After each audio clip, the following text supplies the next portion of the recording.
Hey guys, Mike the Gaming Dad here and welcome back to the channel. Bringing you a build guide this week, and the first one on the channel for quite a while, and this one is a character that's proved to be quite popular on the channel ever since I demoed him in a creations video a month or so ago. This character is definitely not to be taken seriously.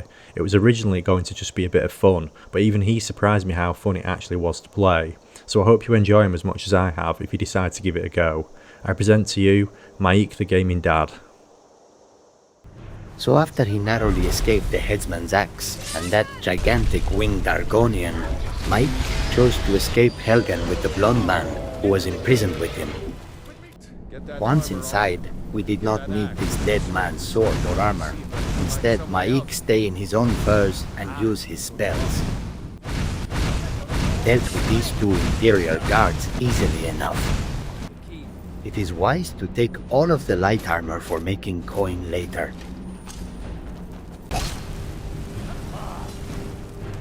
Mike looks good on kill cams.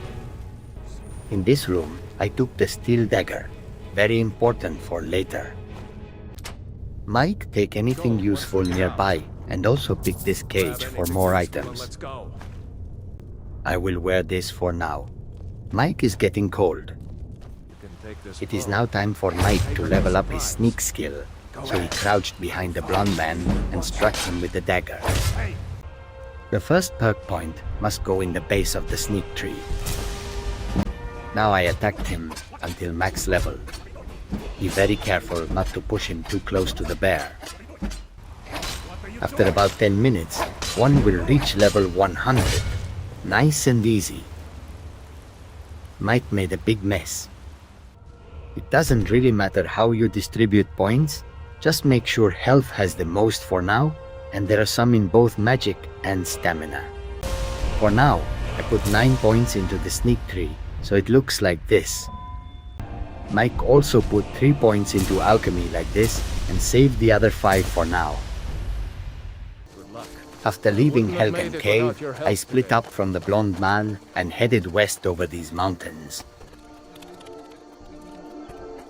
After dropping down here, I found some unfortunate dead worshippers and decided to take their hooded robes and boots. These look strangely familiar. Mike also take useful items off this dead Thalmor agent. Finally, Mike helped himself to these few coins.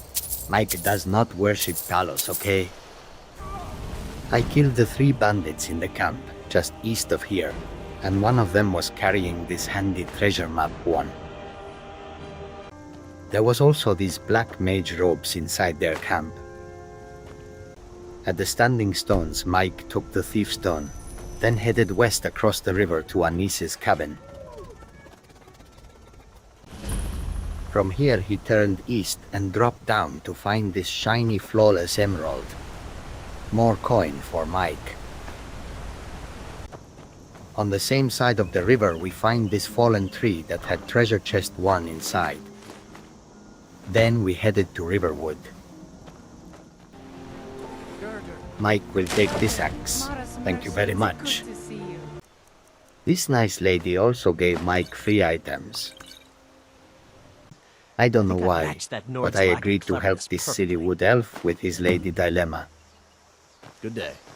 Then we sold all of the unused weapons and armor to the blacksmith, only leaving my dagger and any enchanted items and ingots. Also sold all other items to the merchant. Again left the enchanted items. Only item Mike bought is this spell Oak Flesh. Mike thinks this will come in handy as he has no armor now. I gave Camilla the letter and lied. Strangely, this did not bother Mike. We then gave the wood elf the good news and asked him to follow. Mike will need some protection on next part of journey, and the wood elf owes Mike now.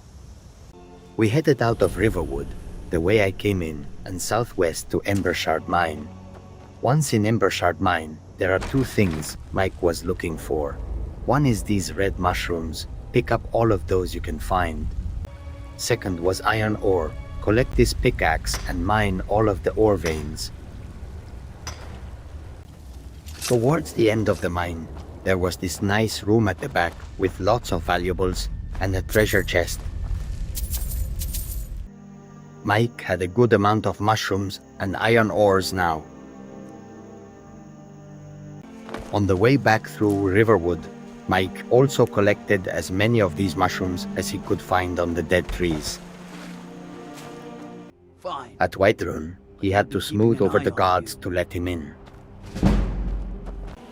Once inside, Mike found this beggar and decided to give him a gold coin.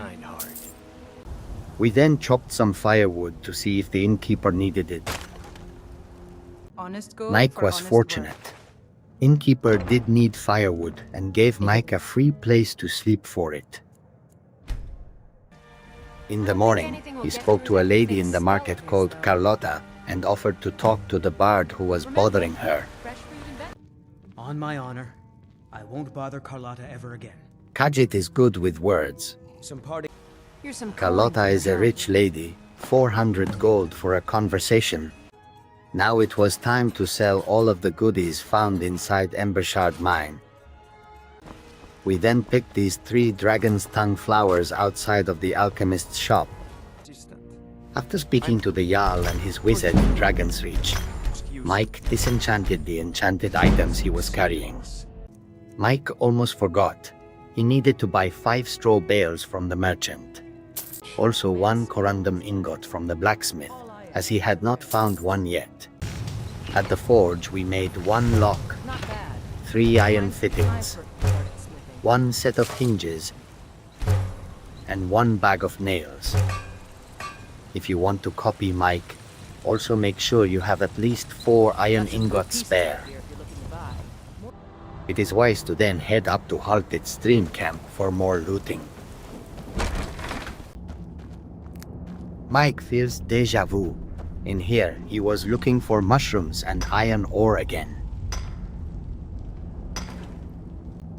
There are lots of other items in here to collect as well, like these mammoth tusks for selling. This locked chest. The boss chest. And finally this spell book. He used this new spell to turn all our iron ore into silver ore and then into gold ore. One last final sell-off of goods before heading out on a long journey west. Mike heard there was an abandoned farmstead out here. This would be perfect to level up his alchemy skills and make some serious coin. Thanks a lot. After solving the riddles here and reuniting the family, he was rewarded with the keys to the farmstead. Now it was time to get to work, chop 21 firewood and mine 12 stone. This, along with what Mike crafted earlier, ensured all of the farm upgrades can be purchased. What Mike needed now was 13 red mushrooms, 18 mora mushrooms, and 13 dragon's tongue flowers. If you don't have enough yet, like Mike did, just plant and harvest them until you do like so. Wait inside 24 hours. Harvest the crops. And hey presto, now Mike has enough. This part is easier if you clear the planters and start afresh. Now you can plant 13 dragon's tongue flowers, 13 red mushrooms, and 18 mora mushrooms in the 54 available slots. Once completed, Mike offered his wood elf friend the job of steward, and he said yes. First job, find Mike some farmhands. Certainly. Also buy Mike chickens, goats, and a cow, please. I'll see to it at once. Time to wait 24 hours again. Now collect the full harvest. What this will provide each time is 54 mora mushrooms, 52 red mushrooms, and 52 dragon's tongue flowers. Also, do not forget to talk to new steward each time. He will have wonderful share of profit for Mike. Wait, there is more. Inside pantry will be more ingredients after every harvest. Time to wait again, this time for 3 days at a time. Mike did this for about 3 weeks, until he had over 450 of each item. He had also built up quite a lot of gold, nearly 15,000. There's beauty here, Make unmatched. steward buy Of all course. nice house What room would upgrades. you like me to furnish? Very good. I think Mike could get used to this life. He has many nice things in his farm. But we mustn't get complacent. There is lots of work to do. These are all of the ingredients.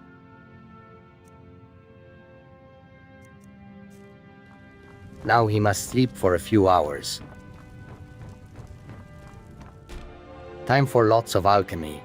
Mike mixed these 3 ingredients to make a very powerful potion of regenerate stamina. He then put a 3rd perk point into the base of alchemy and 1 into Benefactor. Then made some more potions. At level 60, it was time to put a 4th perk into Alchemist.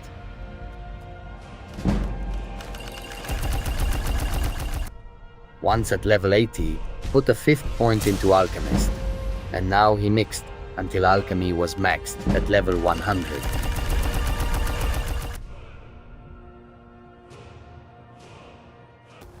There is one item Mike must collect before we head back east. For this, he must head southwest from his farmstead. We are headed somewhere around the river here, towards Markath. On this river will be an abandoned boat. Locate this boat for a flawless diamond amongst some other treasures. With the elf looking after the farm, Mike is in need of new bodyguard. Thankfully, this scary woman in Whiterun made a bet with a Mike. If he wins the fight, she will help him. Now it is time to turn the gold ore into gold ingots. And now a Mike will perform a magic trick. I will drop this flawless diamond on the floor, followed by a few gold ingots. Ask Uthgard to pick all of this up, and then go outside Whiterun and back in again. All of the items will still be on the floor, see. We've stopped. But look, they are also in Uthgard's inventory. Mike is magician.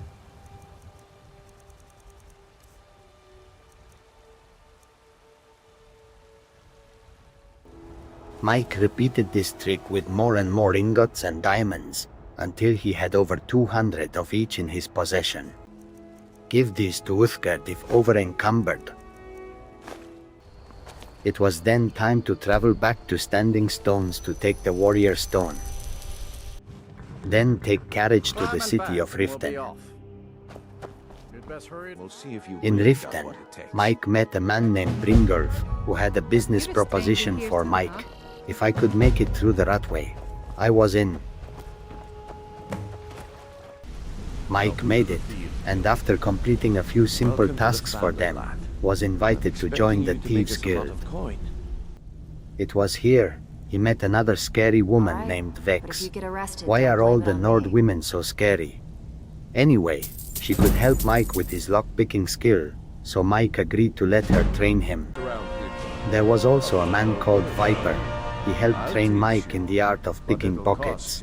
Mike felt like he would need lots of gold to maximize this. Thankfully, he had an enormous stockpile of very expensive potions. So Mike started to sell them to anyone that would take them. The alchemists. Shopkeepers. It was then time for a sleep, as Mike needed to begin smithing in the morning. He took 40 gold ingots and 40 flawless diamonds back from Uthgard, and then turned these into diamond necklaces. 40 was important for Mike because it leveled him up 1 level, and also got him close to another level up. If you want to copy Mike, I recommend you do it this way. This is important, because after buying training off one of Viper or Vex, you can level up and then also buy the training off of the others. That way you don't need to go If back you get twice arrested, each don't time. blame it on me. If you do not want to travel all over Skyrim selling your potions a few at a time, a quicker method is to travel to Solstheim and find the merchant Fetis in Raven Rock. He has more gold than the other merchants.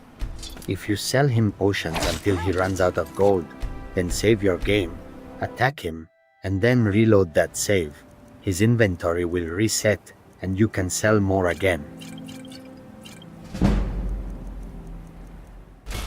Smithing skill has finally reached 100. Pickpocket and lockpicking were both coming along nicely as well. At levels If you get 50 and arrested, don't blame 53, it on me.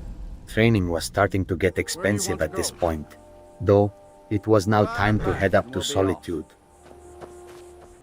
Mike was looking for an item with the sneaking enchantment on it. Thankfully, Endari had one for him. Mike could now switch to the Mage Stone. At this point, we had to find someone with a couple of filled Grand Soul gems to sell. Farengar was a good place to start. With these in our possession, it was time to begin duplicating them again using Uthgerd. As before, Mike did this until he had enough for all of the diamond necklaces he had made. Have another sleep for the resting bonuses. And then he placed 2 perk points into the base of the enchanting tree like so. Mike disenchanted the sneaking item he had bought from Andari, and he then began to enchanting all of his diamond necklaces with sneak like so. The best way to approach this is the same method as before, so do enough to level up. Ideally, if you can add more perk points into the middle of the enchanting tree, then great. I went to level 50 and added a 3rd point into the base, plus Insightful Enchanter. Then return to the Thieves Guild and buy Training with Viper and Vex.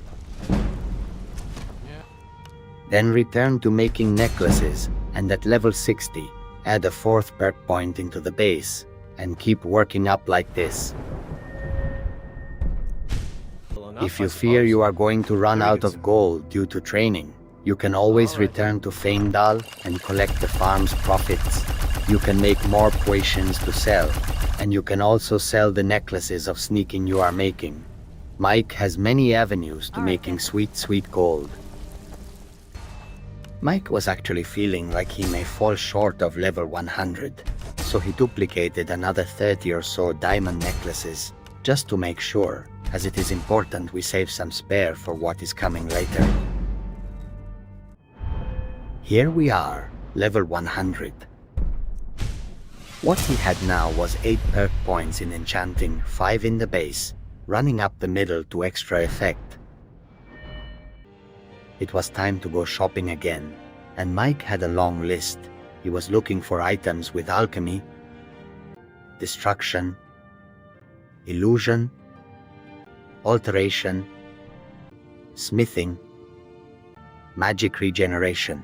Make sure you sell sneaking necklaces, as this will be expensive. Also save and hit her when you can't find any more items you need. Lockpicking, pickpocket, restoration, and health. From the Fletcher we need paralyze. And lastly we need absorb health. The Fletcher did not have this, but one of my Khajiit brother merchants did. I found the nearest blacksmith and bought some materials from them. 12 leather and 8 leather strips to be exact. And with this Mike made 2 hide armors and 2 hide helmets. Mike also makes some gold rings. The first items I disenchanted were the schools of magic, alteration, destruction, which Mike did not realize he already had, illusion, and restoration. Now using the newly crafted items and some Grand Soul gems, he made a 4-piece set with alteration and illusion on, and on the other set destruction and restoration. It is important here to make sure each item has a 25% minimum reduction. Any less than that, and this will not work. You see here, With each set equipped, magic spells within those schools should cost 0. Mike now needed to buy a few new spells. These were Turn Lesser Undead, Fast Healing, and Muffled. Mike was tired, so he went for another nap. Now it was time to chain cast the Muffled spell, which helped level illusion very quickly.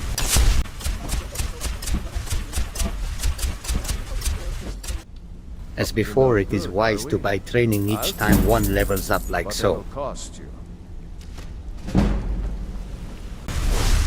It was not long before Mike had a maxed illusion skill and the opportunity to buy more training.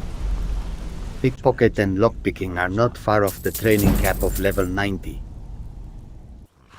Mike decided next he would travel to Winterhold. He was not looking forward to the cold, but he knew the mages here could help him advance further. One simple spell, and he was in. Mike already had this spell, but it is important here to buy Mage Light if you do not own it for what comes next. Oh, hello, Jazargo. Long time no see, and will not be noticed if they are missing. Next, Mike entered the freezing cold midden, underneath the college. I recommend you ask your follower to wait here, so they don't accidentally kill the enemies.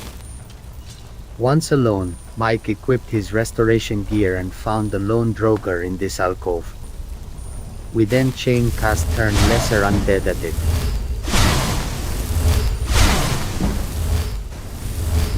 It is up to you how far you do this, but Mike recommends 40 is the minimum.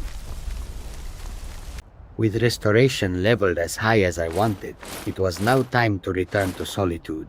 Once outside of the gate, Mike equipped his alteration gear and the Mage Light spell. What he did next was, oh come on friend, now is not the time. Where was I? Oh yes, now we began to cast Mage Light at the mountain peak here. This leveled the alteration skill very quickly, so if you still want to buy training, Mike recommends you take your time here as to not overlevel too fast.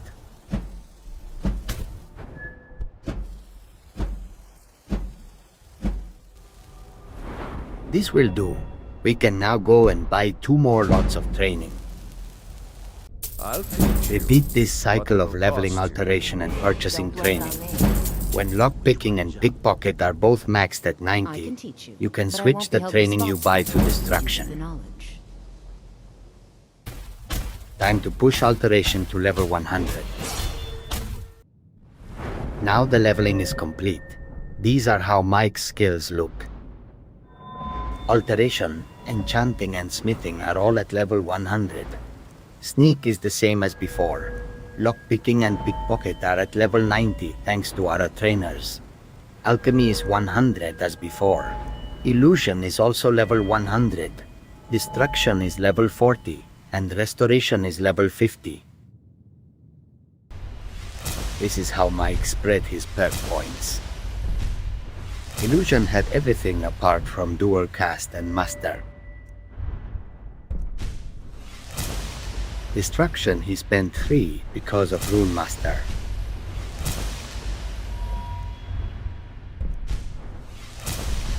Restoration also 3, Novice, Respite and Regeneration. Alteration. I spent a lot, 14 points in total, until the tree looked like this.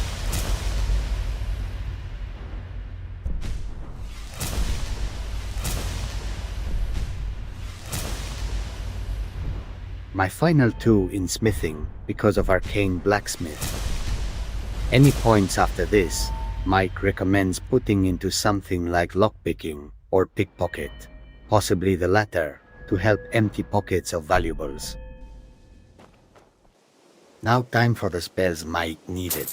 From the Illusion Professor, this was Frenzy, Pacify and Rout. From the Alteration Professor, Ebony Flesh, Paralysis Rune, and Paralyze. One final trip to Solitude for an Enchanter's Elixir. 1 pair of gloves. And alchemy ingredients, Mike needed 1 gold canet and a combination of at least 3 drew wax or stoneflower petals. Either or would be fine. From the Alchemist in Whiterun, I bought 1 blisterwort and at least 3 blue butterfly wings.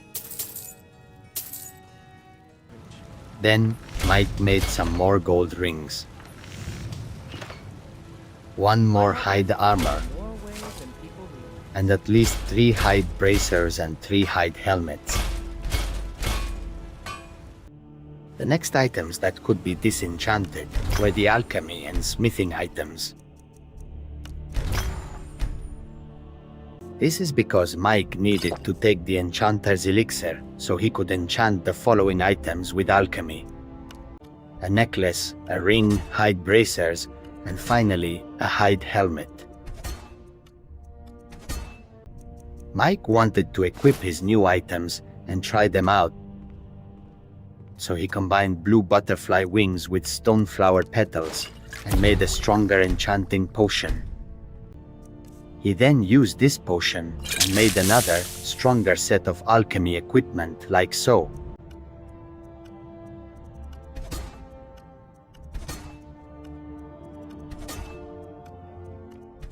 Mike equipped this and thought he would try again with the same potion.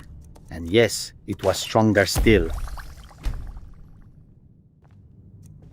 This time Mike decided he would add smithing into the mix. So he drank this next potion, and this time he added alchemy and smithing to the following items: a necklace, a ring, and hide bracers. He also enchanted fortify alchemy to another helmet, and then finally smithing to hide armor.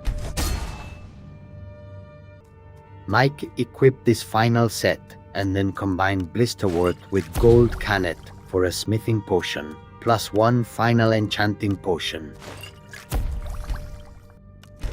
It was now time to disenchant the remaining items.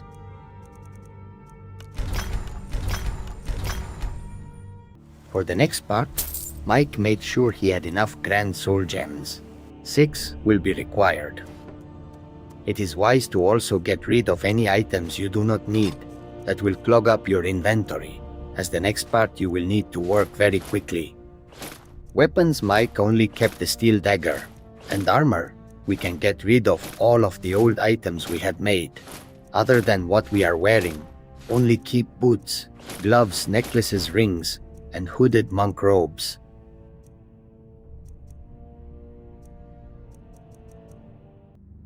Mike recommends you save here, as this next part can be difficult with only 1 potion. Make 2 if you are unsure. Mike drank it, and this time made dagger with absorb health and paralyze, gloves with lockpicking and sneak, boots with pickpocket and sneak, necklace with alteration and illusion, ring with alteration and illusion, and finally robes with health and magic regeneration. 1 final piece of the puzzle before Mike was ready. I kept my current gear equipped and located a steel ingot. Now it was time to drink the smithing potion and sharpen our new dagger.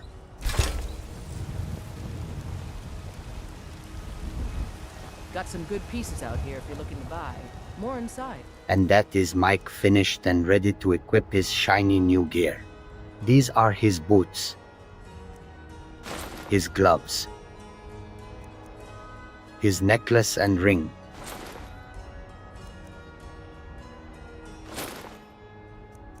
and his robes.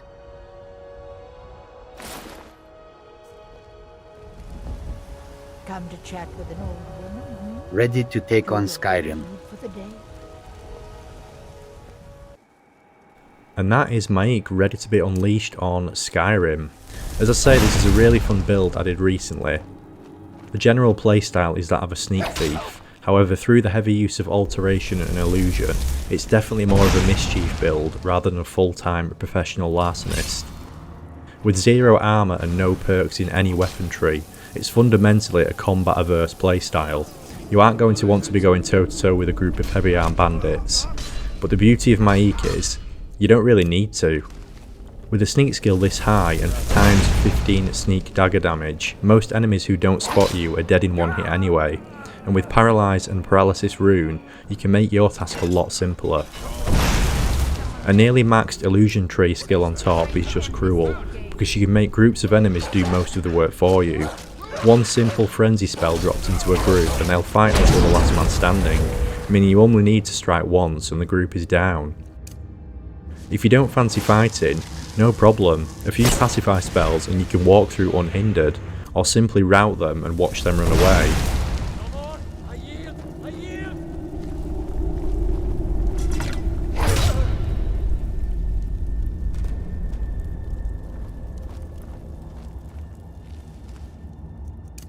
Paralysis rune is one of the daftest spells in Skyrim. It's hard not to enjoy watching NPCs fall over like solid statues, so it was hard to build this and not make that central to this mischievous character. Ultimately though, this build is about the fun. As I said in the beginning, it's not a serious playstyle, and that's probably summed up best by what happened next when I was recording this section.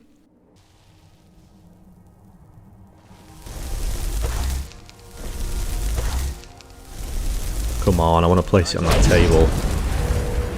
Let's see if we can get him to go over and down the hill. Here we go, he's off.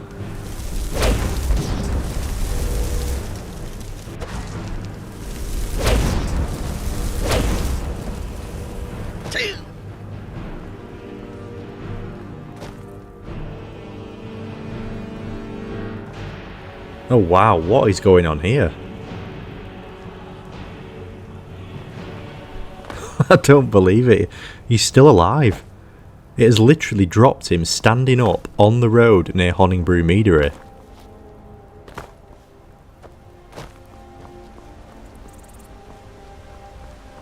He's got his bow out and he's shooting at something. I really hope he's engaging some guards. What is he actually shooting at? I don't even know. Maybe he's confused from the fall.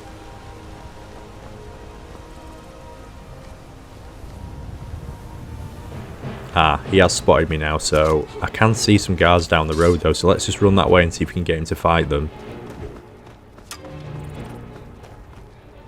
Yeah, they've seen him now. Right, who is your money on? I'm going to go with the guards. I think 2 guards will be too much for him.